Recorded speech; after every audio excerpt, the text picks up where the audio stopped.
أعوذ بالله من الشيطان الرجيم بسم الله الرحمن الرحيم يسألونك عن الأنفال قل الأنفال لله والرسول فاتقوا الله وأصلحوا ذات بينكم وأطيعوا الله ورسوله إن كنتم مؤمنين۔ اس صورت کو اللہ تعالیٰ نے شروع فرمایا ہے کہ یسألونک عن الانفال، اور یہ لوگ آپ سے سوال کرتے ہیں، آپ سے پوچھتے ہیں حکم غنیمت کا۔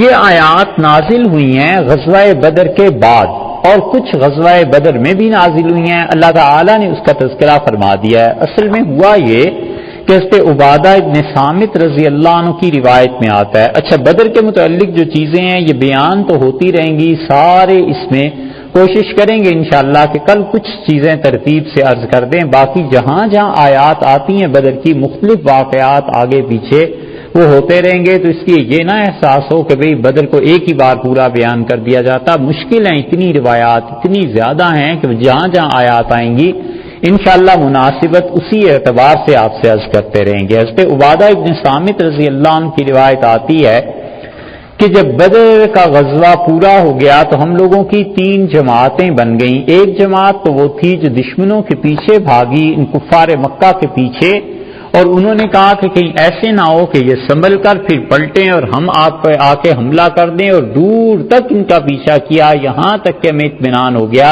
کہ اب یہ اتنے رسوا اور اتنے ذلیل ہو گئے ہیں کہ انشاءاللہ اب یہ پلٹ کے ہم پہ نہیں آئیں گے، اور ایک جماعت تھی جو اس کے پیچھے چلی گئی۔ دوسری جماعت جو تھی وہ کہتے تھے کہ انہوں نے جتنا مال غنیمت وہاں کافر چھوڑ کر بھاگے تھے اس کو جمع کیا، اور تیسرے کچھ صحابہ کرام رضی اللہ عنہم تھے جو جا کر رسول اللہ صلی اللہ علیہ وسلم کی حفاظت فرما رہے تھے، اور وہ وہاں پر کھڑے رہے اور انہوں نے رسول اللہ صلی اللہ علیہ وسلم کو نہیں چھوڑا۔ اب جب غزوہ ختم ہو گیا، مال غنیمت سارا جمع ہوا، ہم سب لوگ آپس میں مل بیٹھے، تو اب بات چیت شروع ہوئی کہ بھئی کس نے کسے مارا تھا، کس نے کیا کیا تھا۔ تو ایک بات تو یہ پیش آ گئی کہ کس نے کسے مارا تھا، اور ہم ہر ایک آدمی اپنے کارنامے جو بھی کام اس نے کیے تھے بیان کرنے لگا۔ اس کے بارے میں کچھ آیات اللہ تعالی نے نازل فرمائی۔ دوسری بات یہ اٹھی کہ غنیمت کا مال کس کس کا ہے؟ کوئی کہتا تھا میرا ہے، انہوں نے کہا بھئی تمہارا کیسے ہے؟ تو ہم نے جمع تو ہم نے سارا کیا ہے۔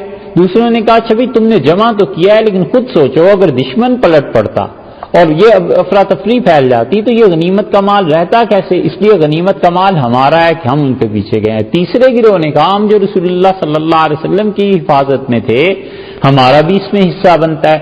تو تینوں حضرات نے آپس میں بحث کرنا شروع کی، اور اس پہ اللہ تعالیٰ نے یہ فرمایا کہ اور تینوں نے یہ کہا کہ چلو پھر رسول اللہ صلی اللہ علیہ وسلم سے فیصلہ کرا لیتے ہیں۔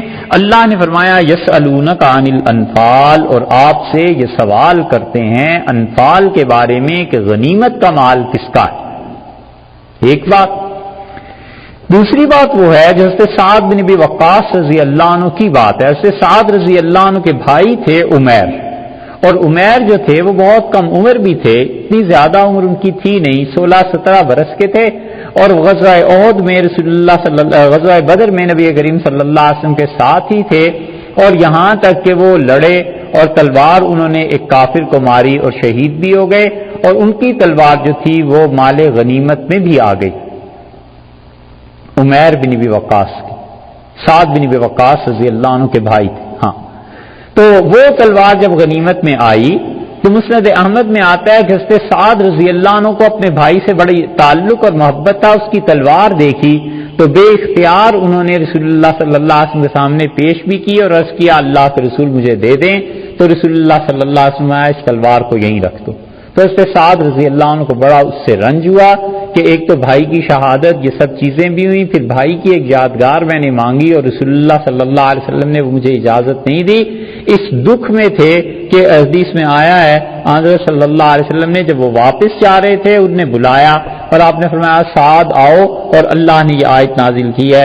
اللہ نے فرمایا یسألونک عن الانفال، اور یہ لوگ آپ سے سوال کرتے ہیں انفال کے بارے میں، قل الانفال للہ والرسول، آپ کہیے کہ یہ انفال جو ہے مال غنیمت اللہ کا ہے اور اس کے رسول صلی اللہ علیہ وسلم کا ہے، تو جو اللہ نے مجھے اختیار دیا ہے میں اس کی وجہ سے اپنے تمہارے بھائی کی تلوار تمہیں دیتا ہوں۔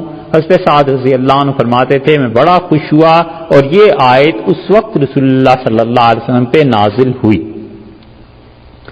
یہ جو آیت کریمہ ہے اس میں ایک بات یہ بھی ہے کہ 3 قسم کے اموال ہیں جو جہاد کی صورت میں سامنے آتے ہیں، اور اللہ تعالی نے مسلمانوں کے جہاد کے بعد آنے والے اموال کو 3 قسموں میں تقسیم کیا ہے۔ ایک تو ہے انفال، یہ ہے، اور دوسرا ہے غنیمت، اور تیسرا ہے فے۔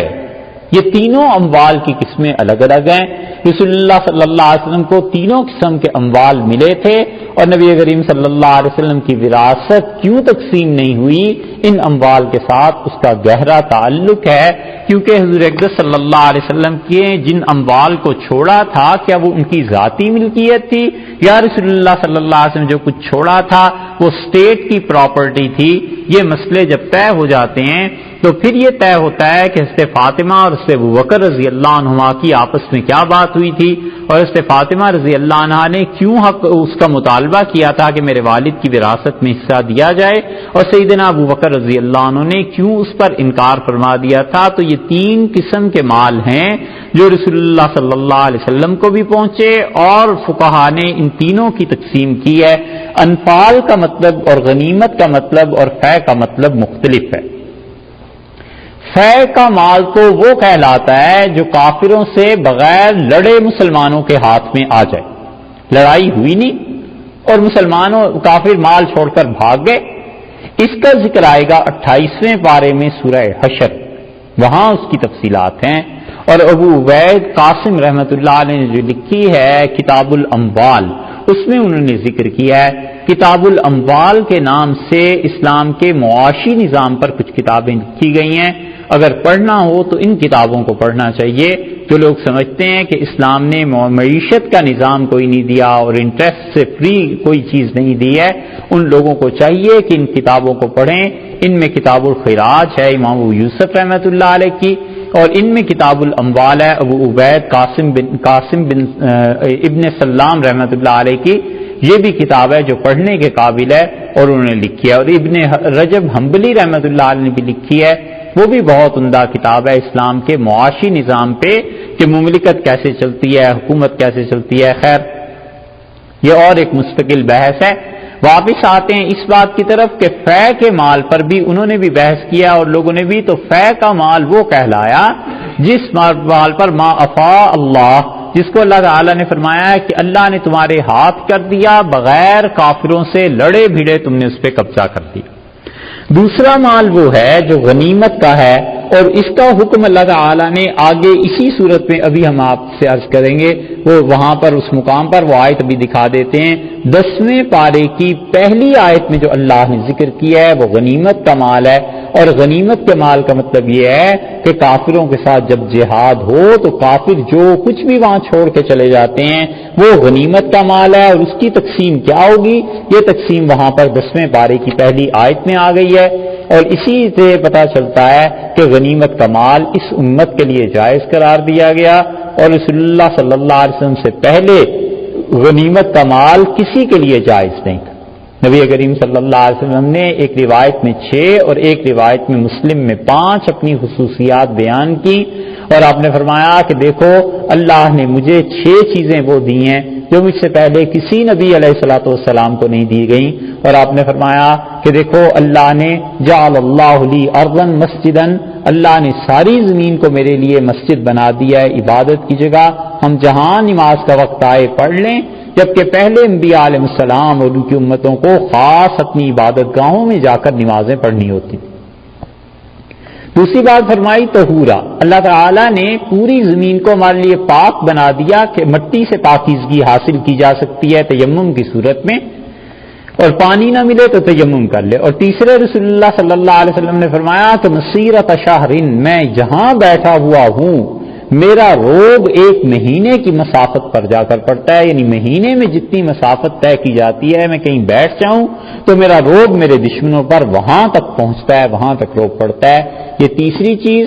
اور چوتھی چیز رسول اللہ صلی اللہ علیہ وسلم نے فرمایا کہ اللہ تعالیٰ نے احلت لی الغنائم، میرے لیے غنیمت کو جائز قرار دیا۔ پچھلی قومیں جب جہاد کرتی تھی امتیں، تو غنیمت کا مال ایک جگہ لا کر وہ جمع کر دیتے تھے، آسمان سے بجلی آتی تھی اس کو جلا دیتی تھی، اور اللہ نے میرے لیے یہ جائز کیا ہے کہ احلت لی الغنائم، اللہ نے ہمارے لیے غنیمت کا مال جائز کر دیا۔ آگ نہیں آتی، بجلی اوپر سے نہیں گرتی، آگ آتی تھی بلکہ بجلی کی صورت میں وہ کونتی تھی اس پہ اور اسے جلا دیتی تھی۔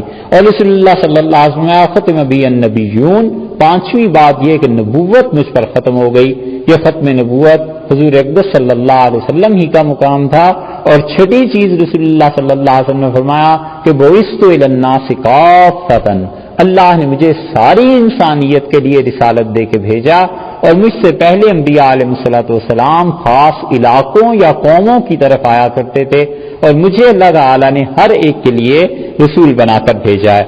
تو رسول اللہ صلی اللہ علیہ وسلم کے لیے جو غنیمت کا مال جائز ہوا، اسی صورت کی 41 نمبر آیت 10ویں پارے کی، غالباً 41 ہی ہے، اس میں آتا ہے۔ اور تیسری چیز یہاں پر فرما دی ہے انفال، اور انفال کا مطلب یہ ہے کہ یا تو یہ کہ امام مال غنیمت میں سے اپنی خوشی سے کسی کو کوئی چیز دے دے، یا تو انفال کہا گیا ہے اسے، اور یا انفال یہ کہا گیا ہے کہ عام ہے غنیمت کا مال آئے یا غنیمت کے علاوہ بھی جو مال میدان جنگ سے کسی صورت میں بھی مل جاتا ہے، وہ سب کا سب انفال ہے، اور بہت کم فرق رہ جاتا ہے پھر، یعنی انفال وہ بھی جو غنیمت ہے، اور انفال وہ بھی جو غنیمت میں سے کوئی چیز اٹھا کے امام دے دے، یہ انفال ہے۔ اور نبی کریم صلی اللہ علیہ وسلم نے جیسے حضرت سعد رضی اللہ عنہ کو ان کے بھائی کی تلوار دے دی تھی، وہ انفال میں سے ہے۔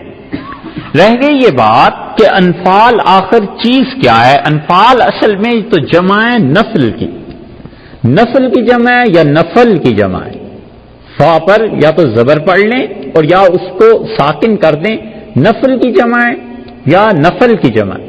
اور نفل کہتے ہیں جو واجب سے زیادہ ہو، فرض پہ جو اضافہ کر لیا جائے، فرض سے جو بڑھا دیا جائے، جیسے ہم نفل پڑھتے ہیں نا، تو ایک تو فرض نماز ہو گئی، اللہ تعالیٰ نے یہ اس کے لیے ضروری قرار دی تھی، اس نے اپنے پاس سے نبی کریم صلی اللہ علیہ وسلم کی سنت کی اتباع کرتے ہوئے اپنے پاس سے اضافہ کر دیا، ایک نماز کو بڑھا دیا۔ یہ علیاذ باللہ بدعت مراد نہیں ہے، مطلب اس سے زیادہ کوشش کریں۔ تو نفل اضافے کے معنی میں آتی ہے، تو نفل سے مطلب یہ ہوا کہ وہ مال جو اللہ نے دیا ہے اضافے کے طور پر مسلمانوں کو غنیمت میں دے دیا ہے، ایک تو اپنی خوشی دی اللہ تعالیٰ نے اسلام کو بلند کیا، اور ایک یہ کہ اللہ تعالیٰ نے اور مال بھی دے دیا، یہ ہے انفال۔ تو اس لیے پہلے بات یہ آئی کہ یسألونک عن الانفال، اور آپ سے یہ لوگ پوچھتے ہیں انفال کے بارے میں، غنیمت کے بارے میں، یا خاص طور پر اس حصے کے بارے میں جو حصہ انفال کہلاتا ہے، یہ لوگ آپ سے یہ پوچھ رہے ہیں، اور یہ ان کے لیے جائز ہے ناجائز ہے، اور یہ پوچھ کیوں رہے ہیں؟ آپ انہیں صاف کہہ دیں کہ اس تقسیم میں کوئی تمہارا اختیار نہیں ہے۔ الانفال للہ والرسول، یہ جو مال ہے یہ اللہ کا ہے، اس کی ملکیت ہے، وہ جہاں چاہے خرچ کرے، وہ جس کو چاہے دے، اور وہ رسول اللہ صلی اللہ علیہ وسلم کے ذریعے سے دے گا، تم نے کیوں یہ بحث چھیڑی؟ یہ ہے یسألونک عن الانفال، کہ آپ سے انفال کے بارے میں پوچھتے ہیں۔ غازی کو انعام دینے کی، شہید تو جو ہوا سو ہوا، باقی رہ گئے غازی، انہی لوگوں میں مال غنیمت نے تقسیم ہونا ہے نا، انفال نے انہی میں تقسیم ہونا ہے۔ اگر انفال کو آپ مال غنیمت کے معنی میں لیں تو بھی، اور مال غنیمت کے علاوہ اضافے کے طور پر 4 صورتیں اس کی فقہا نے لکھی ہیں، اور حضور اقدس صلی اللہ علیہ وسلم کے زمانے میں بھی 4 صورتیں تھیں، اور پھر جب تک جہاد رہا ہے مغلوں تک آخر تک یہ 4 صورتیں رہی ہیں۔ ایک صورت تو یہ ہے کہ کسی آدمی مسلمان نے کسی کافر کو قتل کر دیا، تو مقتول کا سامان اس کو غنیمت میں جمع نہ کرایا جائے، اور اس کافر کا سامان امام اپنی مرضی سے اس آدمی کے سپرد کر دے، حوالے کر دے، اس غازی کے کہ تم نے یہ اچھا کام کیا ہے، اس کافر کو قتل کر کے آئے ہو، لہٰذا یہ پیسے یہ جو مال تم اس سے لے کے آئے ہو یہ تمہارا ہے، اس کا غنیمت سے کوئی تعلق نہیں، یہ انفال کی پہلی صورت ہے، یہ اس کے لیے ہو جائے گا، غنیمت میں جمع نہیں ہوگا۔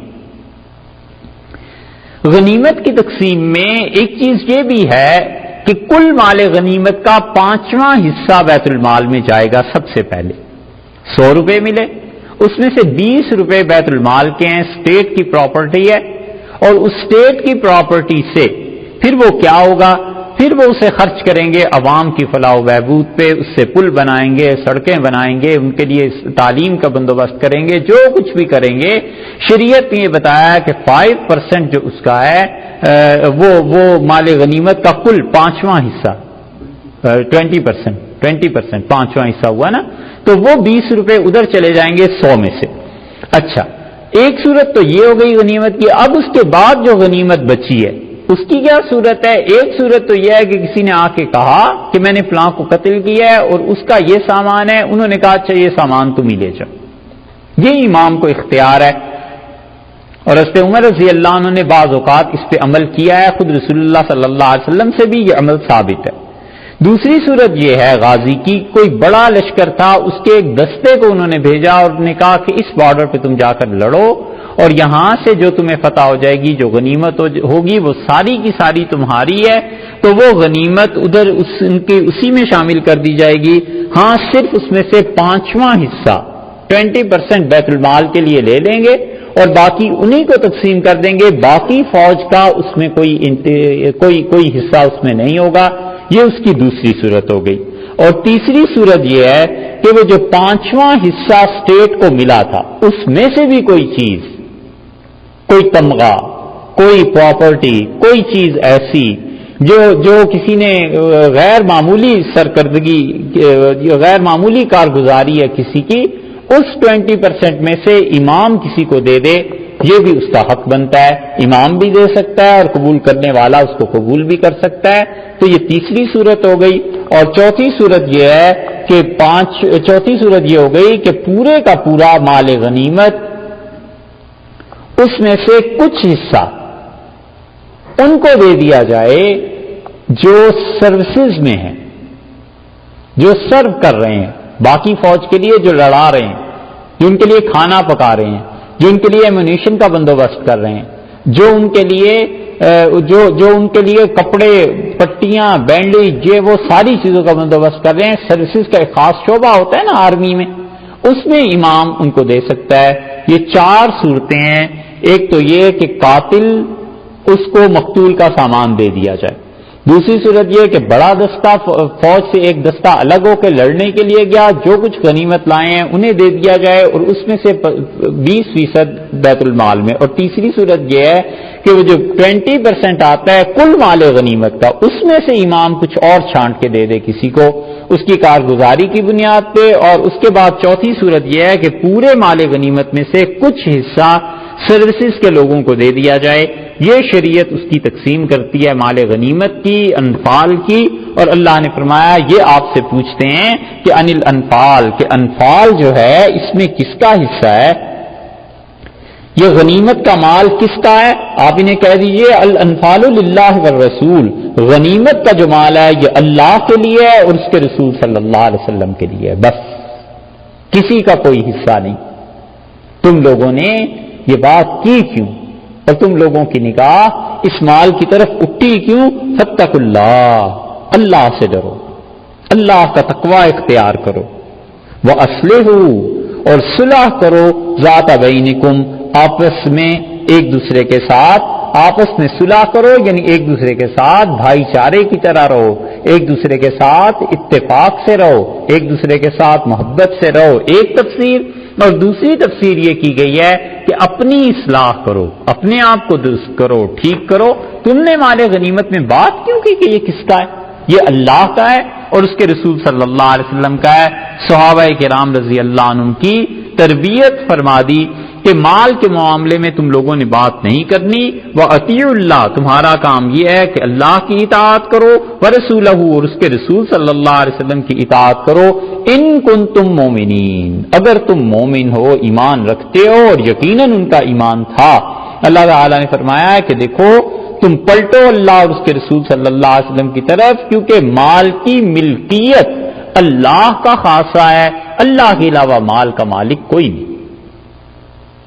جیسے پیچھے پڑھا سورہ انعام میں، اس کا رب دیکھیے کہ اللہ کی توحید کے لیے کام کرو، انعام بھری پڑی ہے خدا کی توحید کے دلائل سے۔ اور جب آراف شروع کی تھی تو عرض کیا تھا نا کہ اب اس صورت میں اللہ تعالیٰ نے بتایا جنہوں نے توحید کے لیے کام کیا، جن قوموں نے انکار کیا ان پہ کیا عذاب آیا، اور جنہوں نے کام حقیقت میں کیا تھا کتنے اچھے بندے تھے۔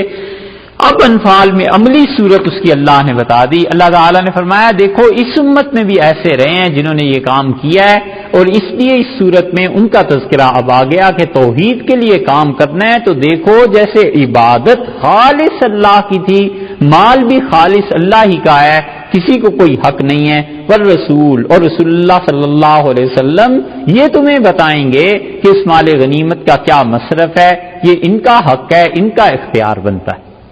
اللہ تعالیٰ نے نبی کریم صلی اللہ علیہ وسلم کا نام نہیں لیا، رسول کہا ہے، تو یہ اس منصب کی طرف اشارہ ہے اصل میں کہ رسالت کا جو منصب ہے وہ ہماری طرف سے ہے۔ ہمارے سب سے بڑے نمائندے اس کائنات میں، اس دنیا میں ہمارے رسول صلی اللہ علیہ وسلم ہے۔ ہماری مرضی، ہماری خوشی، ہماری ناراضگی، عدم رضا اور رضا کو جاننا چاہتے ہو، اس ہستی کی طرف دیکھو، یہ جو کچھ بتاتے ہیں وہ اصل ہے۔ فاتقوا اللہ، اللہ سے ڈرو، واصلحوا ذات بینکم، اور آپس میں اصلاح کرو یا اپنی اصلاح کرو۔ یہ مال غنیمت کی بحث چھیڑی کیوں، اس طرف نظر اٹھی کیوں؟ جتنی تربیت اعلیٰ درجے کی ہوتی ہے اور جتنا اچھے انسان بنانے ہوتے ہیں اتنا ہی ان کی چھوٹی چھوٹی باتوں کو بھی چیک کیا جاتا ہے نا۔ جن کے رتبے ہیں سوا، ان سے سوا مشکل ہے، جن کے رتبے بڑے ہونا ان تک پہنچنا بھی مشکل ہوتا ہے۔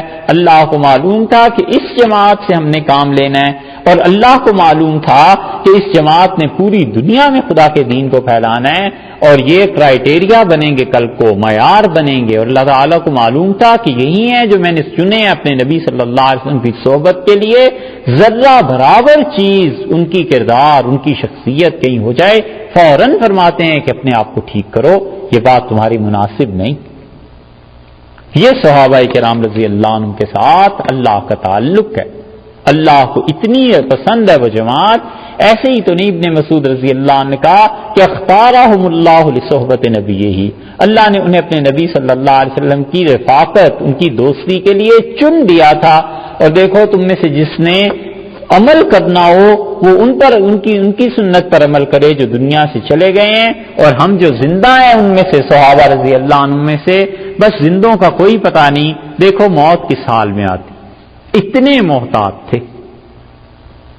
جتنی تربیت عمدہ کی گئی کیوں اتنی ذمہ داری بھی ان کو دی گئی کہ آئندہ لوگوں نے تمہیں دیکھنا ہے اور تمہیں دیکھ کے یہ چیزیں کرنی ہیں۔ حضرت طلحہ رضی اللہ عنہ نے مہندی لگائی اور حضرت عمر رضی اللہ عنہ نے سخت ڈانٹا۔ حضرت عمر رضی اللہ عنہ کا یہ تم نے کیوں مہندی لگا لی؟ انہوں نے کہا امیر المومنین عذر تھا۔ تو حضرت عمر رضی اللہ عنہ نے کہا یہ مہندی خواتین کے لیے ہے، مردوں کے لیے تھوڑا ہی ہے۔ تو انہوں نے کہا حضرت جلن تھی اس وجہ سے۔ حضرت عمر رضی اللہ عنہ کا تم کس کس کو یہ بتاتے پھرو گے؟ تمہیں پتا نہیں ہے کہ لوگ ہمیں دیکھ کے دین کو سیکھتے ہیں اور ہمیں دیکھ کے دین پہ عمل کرتے ہیں، خبردار جو ایسے کیا۔ حضرت عبد الرحمن ابن عوف رضی اللہ عنہ اور حضرت زبیر رضی اللہ عنہ کو اگرچہ رسول اللہ صلی اللہ علیہ وسلم سے اجازت تھی کہ یہ دونوں ریشم پہن سکتے ہیں، وہ جب بھی کوئی کپڑا اور پہنتے تھے جسم پہ خارش شروع ہو جاتی تھی، ایک جلد کی بیماری شروع ہو جاتی تھی تو وہ ریشمی کپڑا پہنتے تھے، لیکن حضرت عمر رضی اللہ عنہ نے ایک دن ان سے کہا کہ تم ریشمی کپڑا پہنتے ہو گرچہ تمہیں اجازت ہے، لیکن رسول اللہ صلی اللہ علیہ وسلم کے تم ان دوستوں میں ہو جنہیں دیکھ کے امت اپنی زندگی بنائے گی اور امت چلے گی۔ پھر کیا ہوگا اگر کوئی کہے کہ عبد الرحمن اور زبیر جو ہیں رضی اللہ عنہما یہ ریشم پہنتے؟ مرتبے کی بات ممکن ہے کہ کوئی آدمی سنت موقدہ چھوڑ دے اور اس کو عذاب نہ ملے، اور عین ممکن ہے کہ کوئی آدمی نفل بھی چھوڑ دے تو گرفت ہو جائے، کہ کیوں ایسے کیا. آدمی خود اپنے گھر میں دیکھ لے، اپنی اولاد ذرا سی اونچ نیچ ہو جائے 19-20 تو کیسے ہوتی ہے، اور وہی بات محلے والے کرتے ہیں، کوئی پرواہ نہیں ہوتی کہ لوگ جانیں، ان کا کام جانیں، لیکن اپنی اولاد کے متعلق کہتا ہے تم میں یہ چیز نہیں دیکھنا چاہتا. اللہ تعالیٰ نے فرمایا ہے کہ وَأَصْلِحُوا ذَاتَ بَيْنِكُمْ، آپس میں اپنی اصلاح کرو یا آپس میں صلح صفائی سے رہو. یہ کیوں 3 جماعتیں ہو گئیں اور بحث شروع ہو گئی؟ وَأَطِیعُوا اللَّهَ وَرَسُولَهُ، اطاعت کرو اللہ کی اور اس کے رسول صلی اللہ علیہ وسلم کی. ان کنتم مومنین، اگر تم ایمان والے ہو، یعنی تمہارا ایمان سلامت ہے، سب چیزیں ہیں، تو تمہیں تو رسول اللہ صلی اللہ علیہ وسلم کی اطاعت کرنی چاہیے، اور تمہیں تو حضرت صلی اللہ علیہ وسلم کی بات بس اس طرف پھیر دینی چاہیے تھی کہ جو وہ فیصلہ کر دیں بس اس کو قبول کرنا ہے. بعض حضرات نے اس آیت کو منسوخ لکھا ہے مفسرین نے، اور وہ کہتے ہیں کہ اللہ تعالیٰ نے جو بتایا ہے یہاں پر کہ یہ انفال جو ہے اللہ اور اس کے رسول صلی اللہ علیہ وسلم کا حق بنتا ہے، یعنی اللہ تعالیٰ جیسے کہے وہ اللہ تعالیٰ کا اللہ کی ملکیت ہے اور رسول اللہ صلی اللہ علیہ وسلم کی ملکیت ہے. وہ کہتے ہیں کہ یہ آیت منسوخ ہوئی ہے 10ویں پارے کی پہلی آیت سے. دیکھیے اسے 10ویں پارے کی آپ دیکھ لیجئے، اس 10ویں پارے کی پہلی آیت جو ہے نا، یہ وہی چیز ہے جو ابھی آپ سے عرض کر رہے تھے کہ اس آیت کریمہ میں غنیمت کا اللہ نے ذکر فرمایا. یہ انفال ہے، وہ غنیمت ہے. 10ویں پارے کی پہلی آیت میں اللہ نے فرمایا، اللہ تعالیٰ نے وَاعْلَمُوا، یاد رکھو، انما غنمتم، جو غنیمت کا مال تم لاؤ گے، من شیئن، ذرہ بھی اس میں کوئی چیز، ایک آنا پائی پیسہ رتی برابر کوئی چیز بھی لاؤ گے، فإن للہ خمسہ، اس میں سے 5واں حصہ تو اللہ کے لیے الگ کر دینا، 20%، وللرسول اور رسول اللہ صلی اللہ علیہ وسلم کے لیے بھی، ولذی القربى اور رشتہ داروں کے لیے، والیتامى اور یتیموں کے لیے، والمساکین اور محتاجوں کے لیے، وابن السبیل اور مسافر جو ہیں راستے میں آتے ہیں چلتے ہیں ان کے لیے، ان کنتم آمنتم باللہ، اگر تم اللہ پر ایمان لائے، وما انزلنا، اور جو چیز نازل کی ہے ہم نے، علی عبدنا، اپنے بندے پر، یوم الفرقان، جس دن فیصلہ ہوا تھا کفر اور اسلام کا، یوم التقى الجمعان، جس دن 2 فوجیں آپس میں لڑ پڑی تھیں. یہ اگر تم ان چیزوں پر ایمان رکھتے ہو تو غنیمت کو ایسے تقسیم کرنا. غنیمتم کا لفظ لے آئے تو یہاں غنیمت ہو گئی، وہ ہو گئی انفال. اب جو کہتے ہیں کہ یہ آیت منسوخ ہے، وہ کہتے ہیں وہاں اللہ نے کہا ہے کہ مال میرا اور رسول اللہ صلی اللہ علیہ وسلم کا، یہاں اللہ فرماتے ہیں فلاں فلاں کو دے دینا، تو اس حکم نے اس چیز کو منسوخ کر دیا. یہ ہے خلاصہ. حضرت نے شاہ ولی اللہ صاحب رحمۃ اللہ نے ایک اور جگہ پہ کسی مقام پہ لکھا ہے، اور اساتذہ بھی کہتے تھے کہ اس میں ناسخ منسوخ کا کوئی مسئلہ ہی نہیں. کہتے تھے مال وہاں بھی اللہ ہی کا ہے، مال یہاں بھی اللہ ہی کا ہے. یہ کہو کہ یہاں پر اجمالاً کہہ دیا ہے کہ فی الحال اس بحث میں نہ پڑو، اور وہاں تفصیل بیان کر دی ہے کہ دیکھو ہمارا ہے نا، ہم اسے اس طرح تقسیم کر رہے ہیں. کہتے ہیں اس آیت کے منسوخ ہونے کا کوئی سوال ہی نہیں پیدا ہوتا. ایک جگہ اجمال ہے، بریفلی بتا دیا ہے، اور دوسری جگہ ان ڈیٹیل تفصیل میں بتا دیا ہے کہ یہ مال ایسے ایسے ایسے تم نے تقسیم کرنا. ٹھیک ہے.